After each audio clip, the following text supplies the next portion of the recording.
গত ১০ মাসে মিয়ানমার থেকে আরও ১,৩৬,৬৪০ রোহিঙ্গা বাংলাদেশে অনুপ্রবেশ করেছে।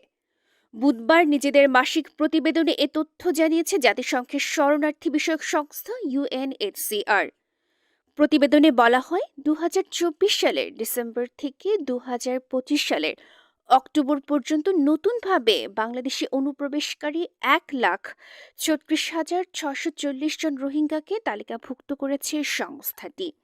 সেপ্টেম্বর পর্যন্ত এই সংখ্যা ছিল ১,৩৩,৬৫১ জন, অর্থাৎ গত এক মাসে নতুন করে আরও ২,৯৮৯ জন রোহিঙ্গাকে নিবন্ধন করেছে ইউএনএইচসিআর। এছাড়া এ বছরের ৩১ অক্টোবর পর্যন্ত ইউএনএইচসিআর বাংলাদেশে মোট ১১,৬৮,৩৯৮ জন রোহিঙ্গার নিবন্ধন করেছে। ইউএনএইচসিআর জানায়